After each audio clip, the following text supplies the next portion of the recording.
한철희 목사님을 통해서 주시는 하나님의 말씀을 우리 모두가 다 마음을 열고 경청할 수 있게 되기를 축복합니다. 우리 목사님 나오실 때 우리 할렐루야 하며 박수로 하나님께서 주실 말씀을 기대하며 환영하겠습니다. 할렐루야.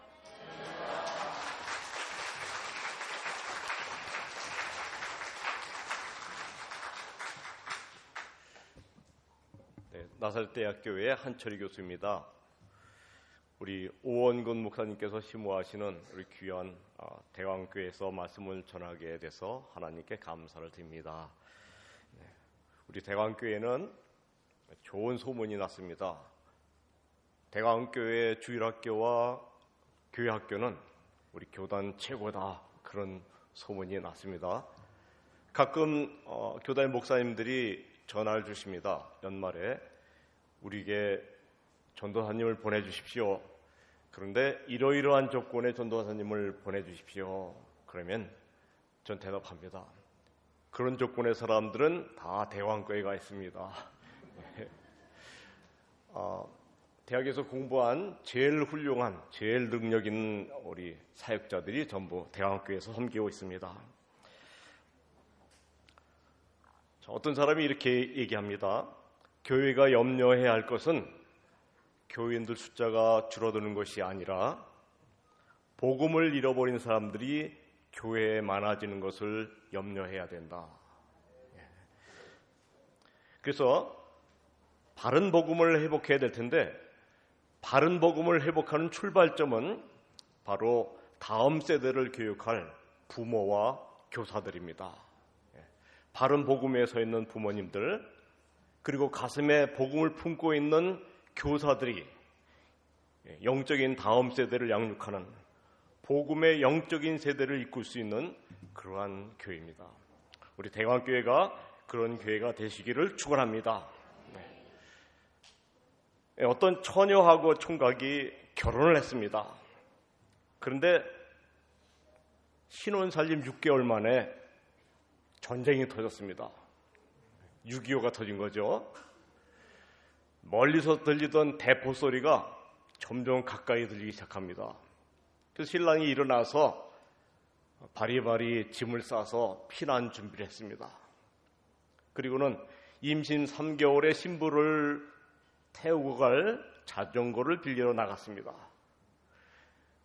근데 집을 나간 신랑이 돌아오질 않아요.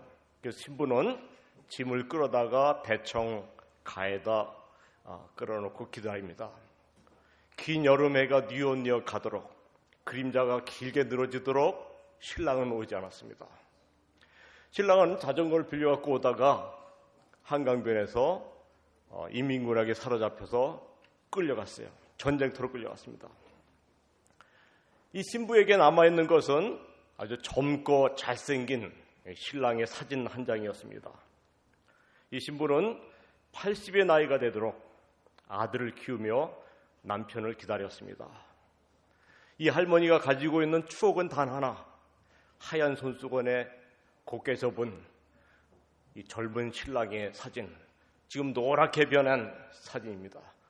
신문에서 저도 그 사진 보았는데 생기긴 잘생겼더라고요. 한국 청년이 이렇게 잘생긴 사람이 있었나. 여러분, 남북 이산 가족의 이야기입니다. 가슴이 아프죠? 근데 엊그제는 또 신문에 보았더니 국군 포로, 북한에 가 있는 국군 포로가 남한에 자기 부인이 살고 있는 것을 알고 편지를 보내왔습니다. 전쟁에 나갔다가 끌려갔죠. 이제 80세 중반이 된 배모 할아버지가 편지를 보내왔습니다. 북한에서 내려온 편지죠. 한평생 그 시부모를 모시고 살아온 아내에게 이렇게 보냈습니다. 여보, 내 가슴에는 피멍이 들 대로 들었어. 혼자 살면서 자식을 키우느라 얼마나 마음고생을 많이 했는지 생각할 때 당신 볼 면목이 없어. 여보, 나를 많이 욕하시오. 비록 몸은 떨어져 살지만 내 마음 한구석에는 당신 생각뿐이었어. 60년을 가슴에 짐을 안고 살아온 사람들의 이야기입니다. 마음속의 짐, 그리움의 짐, 또 죄책감의 짐 얼마나 큽니까? 오죽하면 내 가슴에 피멍이 들었다고 했겠습니까? 여러분, 우리 한국 사람들은 다른 나라 사람들과 달리 가슴에 피멍 든 사람들이 많습니다.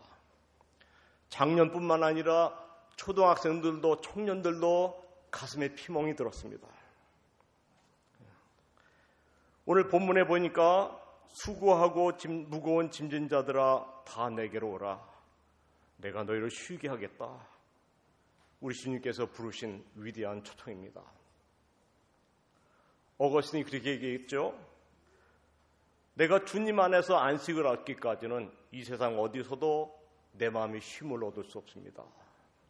우리가 여름에 아무리 피서를 가더라도 주님께서 안식을 주시지 않으면 어느 하늘 아래서 어디서 어떤 집안에 살더라도 우리 마음에 편안히 있을 수 없습니다. 여러분, 옛날에는 제가 어렸을 때도 한국의 질병의 1위는 폐결핵이었습니다. 그땐 잘 못 먹었지 않습니까? 영양실조, 불결한 이런 것으로 인해서 병이 생겼습니다. 그러니까 병의 원인이 바깥에 있었습니다. 근데 지금은 대부분 몸 안에 있는 스트레스 때문에 또 여러 가지로 생기는 시민성, 마음의 원인이 된 병이 대부분입니다. 저 오늘 이 말씀은 2000년 전의 주님의 말씀이지만 2017년 사는 우리에게 꼭 필요한 말씀입니다. 너희들은 수고하고 무거운 짐을 지고 살고 있다. 다 내게로 오라. 내가 쉬게 하겠다. 오늘 제자로 헌신한 분들도 계십니다. 이 귀한 초청에 응하셔서 참된 쉼을 얻으시는 여러분 되시길 축원합니다. 첫째로는 주님의 제자는 예수님이 부르셨습니다. 성경의 제자라는 말을 헬라어로 마데테스라고 합니다. 우리 유초동 어린이도 한번 따라해 보세요. 얼마나 잘하나 봐야 돼요. 그리스 말인데 제자라는 말은 마데테스라고 그래요. 한번 해보세요. 마데테스. 어학 실력이 대단하네요. 다시 한번 마데테스. 네, 발음이 정확해요. 예? 그리스어로 이렇게 잘하나 봐요. 자, 우리 어른들 한번 해볼까요? 마데테스. 예, 역시 어른들도 잘하십니다. 헬라어죠, 그리스 말. 제자는 마데테스입니다. 264번 나오고 있어요. 사복음서와 사도행전. 자, 예수님을 따르는 사람들이 굉장히 많았어요. 어떤 사람은 예수님의 신비한 영적인 매력에 끌려서 예수님 따랐습니다. 보기만 해도 달라요. 또 어떤 사람은 예수님이 전하신 오묘한 그 말씀에 너무나 기가 막혀서 따릅니다. 어떤 사람은 기적을 체험했어요. 병을 고쳤고 마음의 병을 얻고 이렇게 많은 조건으로 예수님을 따랐습니다. 그러나 내가 예수님을 선택해서 따른 사람들은 나중에 다 떠났습니다. 마지막까지 남은 사람들은 예수님께서 밤새도록 산에서 기도하시고 한 사람씩 이름을 불러 뽑은 12명만 남았었습니다. 너희가 나를 택한 것이 아니라 내가 너희를 택하여 세웠나니. 어떤 사람들은 내가 예수님을 믿기로 선택했다고 하는 사람도 있습니다. 내가 그 교회에서 신앙생활을 하기로, 그 교회를 가기로 작정했다고 생각하는 사람이 있습니다. 이런 분들은 참 어렵습니다. 본인도 어렵고 공동체도 어렵습니다. 우리는 주님께서 부르셨습니다. 밤새 기도하시고 한 사람 한 사람 내 이름을 불러서 신자 삼아주시고 우리 귀한 대광교회에서 섬기도록 나를 부르셨다. 이것이 제자의 삶입니다. 여러분, 이렇게 부른 제자에게는 하나님이 쉼을 주십니다. 쉼. 이번 여름에 잘 쉬셨어요? 쉼이라는 거 아주 중요합니다. 성경의 쉼이란 말은 아나파우오 그렇게 얘기합니다. 아나파우오. 자, 우리 집사님들만 한번 해보실까요? 아나파우오. 예, 아나파우오. 무슨 뜻이냐면 기운을 회복시키는 휴식. 내가 너희를 쉬게 하겠다. 내가 쉼을 주겠다 이런 말이 아나파워인데 우리의 기운을 회복시키는 휴식입니다. 리프레시먼트. 우리를 프레시하게 만들다. 자, 제가 아는 분 중에 하나가 용인에서 은퇴하시고 용인에서 농사를 지시는 목사님이세요. 근데 여름에 채소를 많이 보내주십니다. 그러면 한 번에 못 먹고 냉장고에 놔두는데 일주일 후에 이걸 먹으려고 그러면 색깔이 변해요. 거무튀튀하고 주름이 지고. 그래서 밥 먹기 전에 꺼내서 차가운 물에 담궈놓습니다. 한 3분 정도. 어떻게 되죠? 색깔은 새파래지고 힘이 있어가지고 파릇파릇 금방 밭에서 속 까온 것처럼 싱싱해요. 금방 따온 것 같습니다. 새파랗고 아주 맛있습니다. 이것이 아나파워라는 뜻입니다. 우리의 힘을, 기운을 회복시켜주는 휴식. 내가 너희를 쉬게 하리라. 내가 기운을 회복하는 휴식을 주겠다. 우리가 예수님 앞에 나오면 우리 모든 무거운 짐을 지고 우리에게 참된 쉼을 주십니다. 여러분, 어떤 커피숍에서도 어떤 휴양지에서도 얻을 수 없는 우리의 영혼을 새롭게 하는, 리프레시하는 그런 힘을 주님께서 주신다고 하십니다. 오늘 제자 훈련에 지원하신 분들 또 앞으로도 지원을 받더라고요. 주보에 보니까 열심히 제자로서 일을 하고 눈코 뜰 새 없이 교회 뛰어다니는데 내 영혼에 참된 쉼이 있습니다.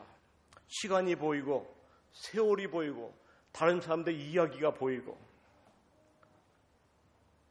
우리가 참된 쉼을 얻었을 때는 자녀도 보이고 내 인생이 보입니다. 참된 휴식, 다른 사람의 이야기에 귀를 기울일 수 있는 쉼이 우리에게 주어지는 것입니다. 제가 15년 전쯤에 외국인을 위해서 예배를 진행한 적이 있었습니다. 근데 저를 돕는 귀한 젊은 집사님 부분이 계세요. 젊지는 않았죠. 근데 어느 날 이분들에게 자기의 이야기를 들었습니다. 근데 이 남자분은 한국의 철강 기업, 대기업의 아들이었어요. 근데 여러분, 대기업의 아들도 알잖아요. 제멋대로 살고 돈도 마음대로 쓰고 부인이 예수 믿는 사람인데 교회 가라고 해도 교회도 안 가고 그랬죠. 근데 어느 날 자기 몸에 있는 모든 장기가 망가진 걸 발견했습니다. 그리고는 기업의 아들이기 때문에 출근해서 누워 있었어요. 근데 어느 날 거울을 보니까 자기 얼굴이 이게 죽어가는 한 마리 짐승 같다는 거예요. 얼마나 몸이 안 좋았어. 얼굴이 짐승 것 같았다. 근데 하루는 이제 병원에서 이식이 가능하다고 연락이 왔답니다. 여러분, 한 벌써 수십 년 전이기 때문에 이식은 굉장히 어려웠어요. 마지막 죽기 전의 선택이었습니다. 드디어 수술하는 날 얇은 수술복 하나 입고 차가운 침대에 누웠습니다. 간호원들이 긴 복도를 밀고 갑니다. 중간쯤 되니까 여기서 아내와 작별하십시오. 아내는 울며 가고 나머지 복도를 밀고 가는데 그 시간이 굉장히 길게 느껴졌답니다. 그때 생각은 나 이제 죽는구나. 이 세상에 내 것은 하나도 없구나. 내 자녀와 아내와 내 재산 아무것도 내 것이 아니구나. 근데 이식 수술이 성공했습니다. 완전히 새 사람이 됐어요. 얼굴빛이 달라지고 체중도 붓고 완전히 한 번도 안 아팠던 사람처럼 보이게 됐습니다.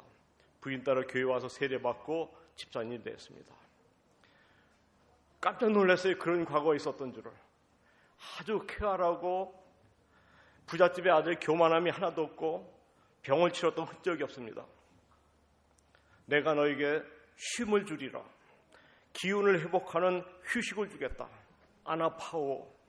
여러분, 새 사람 되기 원하십니까? 주님을 영접하시기 바랍니다. 자, 제자들은 모든 멍에를 내려놔야 됩니다.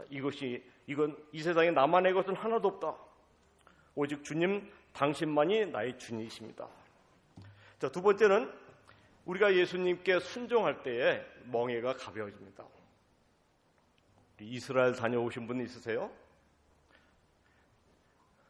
우리 우수한 성도님들 이스라엘로 보내주는 프로그램이 있으면 좋겠습니다.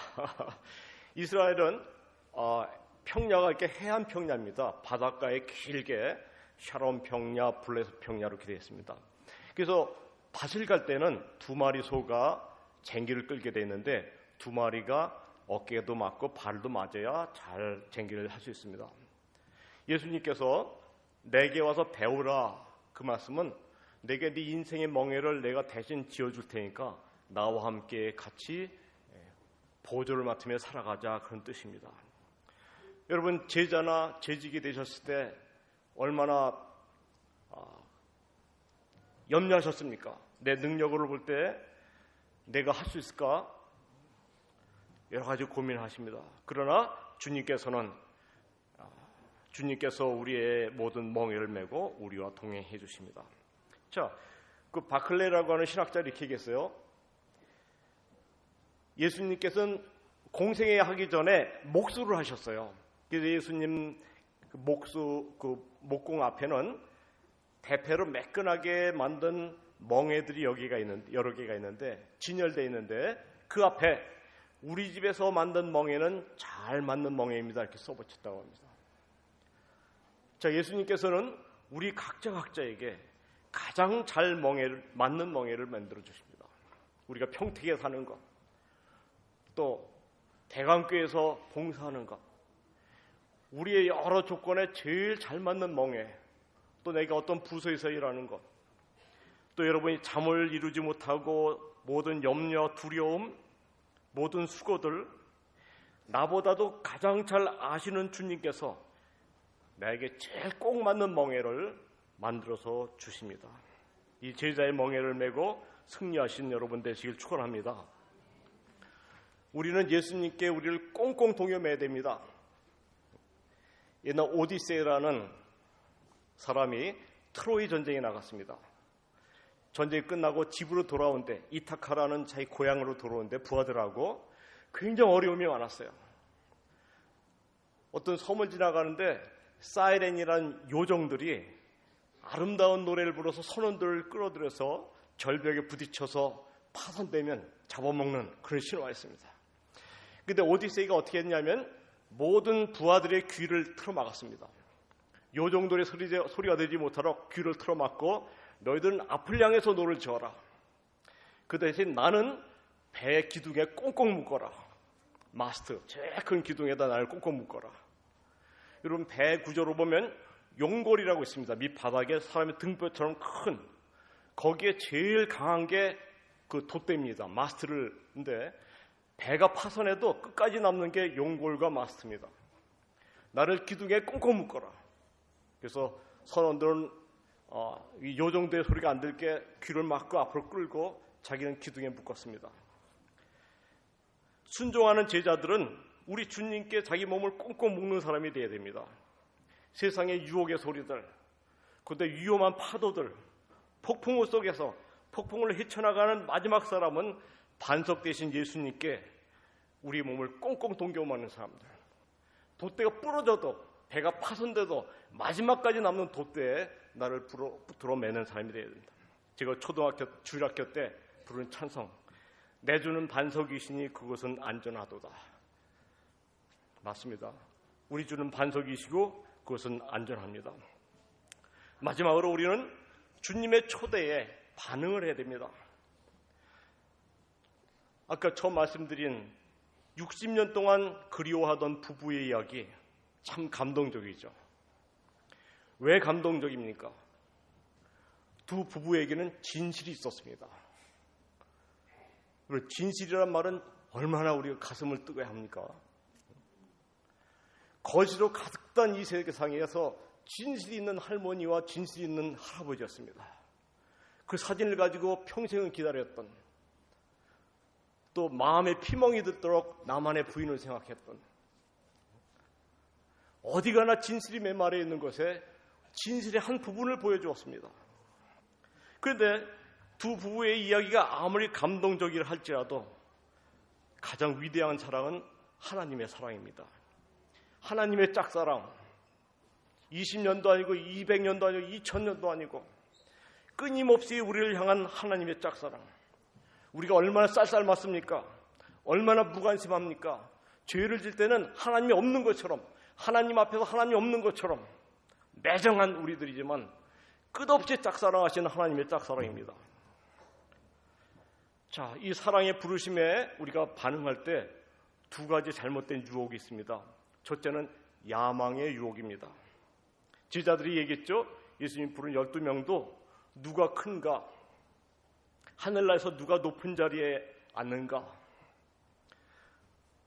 제가 신학교 시절에 한 40년 전입니다만 어떤 교수님이 간증을 하셨어요. 한번 그 당시 제일 큰 영락교회에서 예배를 드렸대요. 일부 예배 때 너무 은혜를 받아가지고서 2부 예배 전까지 1시간 동안 창문에서 엉엉 울면서 기도하셨대요. 2부 예배 기다리면서. 그때 기도 제목은 하나님 저에게 1만 명의 성도를 주십시오. 신학생 때죠. 저는 감동했었어요. 근데 사실 그거는 야망입니다. 그것은 세상의 영입니다. 성김보다 높은 지위를 추구하는 영입니다. 우리가 자칫 잘못하면 야망이 제자의 길로 생각합니다. 우리가 정말 기도하는 것은 하나님, 내 이웃의 마음을 공감할 수 있는 능력을 주십시오. 내 이웃의 이야기를 이해할 수 있는 능력을 주십시오. 남을 돕고 섬길 수 있는 은혜를 주십시오. 여러분, 우리는 많은 이야기를 갖고 있습니다. 내 가족이 모르는 이야기도 많습니다. 친구도 모릅니다. 하나님과 나만이 하는 우리 가슴에 숨은 이야기들이 얼마나 많습니까? 이야기를 들을 수 있는 능력을 주십시오. 두 번째 유혹은 자기 연민입니다. 자기 연민은 나는 슬픈 사람이다. 나는 불쌍한 사람이야. 첫 번째 유혹이 뭐라고 했죠? 야망. 두 번째는 자기 연민입니다. 세상에 나 같은 사람은 없어. 우리가 자기 연약함을 알아야 되지만 기도를 통해서 이기게 됩니다. 우리가 자기 연민에 빠진다면 하나님께서 내 속에서 역사하는 하나님의 능력이 방해를 받습니다. 헬렌 켈러가 이렇게 얘기했습니다. 자기 연민은 우리가 인생에서 만날 수 있는 최악의 적이다. 자기 연민, 난 불쌍한 사람이야. 나 같은 사람 없어. 우리가 인생에서 만날 수 있는 최악의 적이다. 우리가 자기 연민에 굴복하게 되면 우리는 이 세상 살 동안 주님을 위해서 어떤 선한 사역도 결코 할 수 없을 것이다. 야망으로 유혹하죠. 자기 연민을 유혹합니다. 최악의 적입니다. 난 불쌍해. 난 슬픈 사람이야.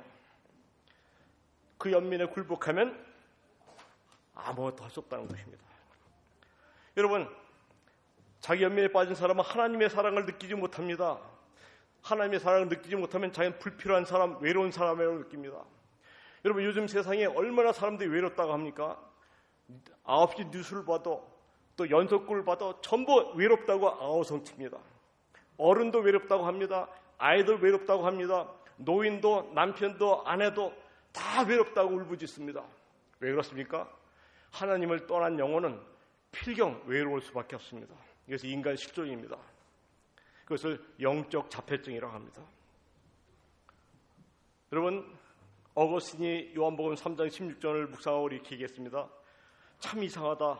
놀라운 사실이다. 하나님이 나를 사랑하시다니. 하나님이 나를 사랑하시되 이 세상에 딱 한 사람밖에 없는 것처럼 사랑하신다. 만약 이 세상에 내가 유일한 생존자를 할지라도 주님은 나를 위해서 십자가에 못 박혔을 것이다. 하나님은 끊임없이 우리에게 사랑을 호소하고 계십니다. 우리 쌀쌀맞음에도 우리 변덕에도 하나님의 사랑의 소리는 끝이 없습니다. 여러분, 우리 신앙의 목표는 무엇입니까? 우리 인생의 목표는 하나님께 영광을 돌리고 영원토록 그분을 즐거워하는 것입니다. 이 귀한 삶, 우리 대한교회 모든 성도님들, 우리의 멍에를, 예수님의 멍에를 메고 예수님께 순종하면서 가볍고 쉼이 있는 삶, 이웃의 눈물을 볼 수 있는 삶, 다른 사람의 스토리를 들을 수 있는 여유로운 마음을 가진 쉼을 가진 귀한 성도님 되시기를 축원합니다. 기도하시겠습니다.